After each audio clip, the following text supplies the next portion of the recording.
Hey everybody, Qroo here. Welcome to the channel. In today's video, I'm going to be covering 5 different ways you can use the verb contar. Now, I've talked about this in other videos. One of the big ways that you can boost your vocabulary is not just to learn new words, but to learn different ways you can use the same word. So that's what we're going to be focusing on here. If you don't know how to conjugate the verb contar or any Spanish verb, a great resource for that is wordreference.com. Just type in your verb, come up here to conjugación, and you will see all of the conjugations and all of the tenses and moods. So let's jump into this. Number 1 on the list is to count, meaning numerically.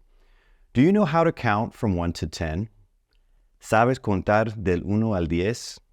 One thing I want to point out there is when you say like from 1 to 10, that sort of thing, you'll notice we're putting that definite article in there, right? We're having del 1 al 10. And the del comes from de and el, right? The from and the got together and became del. And the al comes from a and el. They join to become al. It's hard to count all of the stars in the sky. Es difícil contar todas las estrellas en el cielo. Number 2 on our list of different ways to use contar is to be valued or considered. And that definition kind of throws me off too, but don't worry, here I think it'll be clear when we go through these examples. Participation counts in this class. La participación cuenta en esta clase.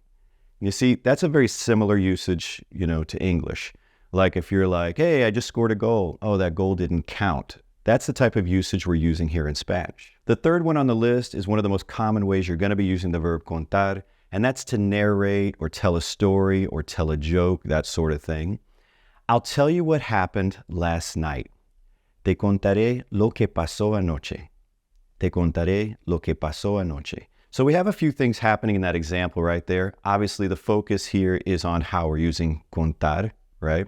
But next to it, I have a little 2-word combo that people ask me about all the time, and that is lo que. I have a lot of videos on lo que, so you know how to use it.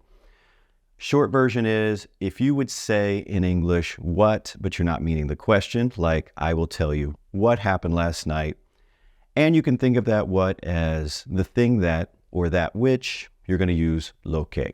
Again, if you have trouble with that, I have a few videos on that topic. I love when you tell stories about your travels. Me encanta cuando cuentas historias sobre tus viajes. One thing I want to point out there is we're using historia, which is the word you're going to want to use when something is a true story. So think of it as history, okay? Which else, it does mean history as well, but that's a true story. If you want to tell somebody like a fable or something like that, or something that's not true, then cuento is your go-to word. Can you tell me a joke? ¿Puedes contarme un chiste? ¿Puedes contarme un chiste? Remember, we're going to use contar when we're telling stories, jokes, things like that. It's going to be your go-to word. Number 4 on our list is contar con, and that means to have. Now, you'll see this with Spanish verbs all the time. You'll use them with a different preposition, and they're going to have a different meaning. So contar con is to have, and it's not like I have something just in the moment. It's more of not exactly always permanent, but more of a situation that's more ongoing. It could be permanent, like the hotel has a swimming pool.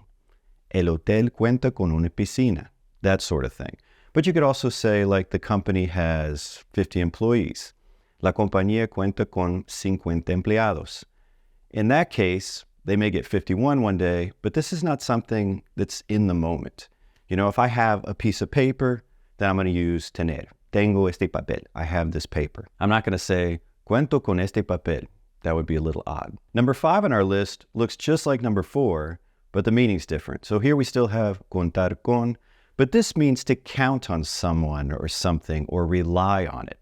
So in Spanish, you don't count on people, you count with people.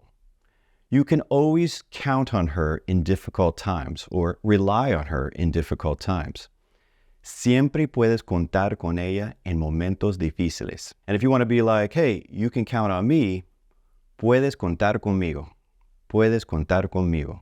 You literally can count with me. Juan knows he can rely on his family or count on his family. Juan sabe que puede contar con su familia.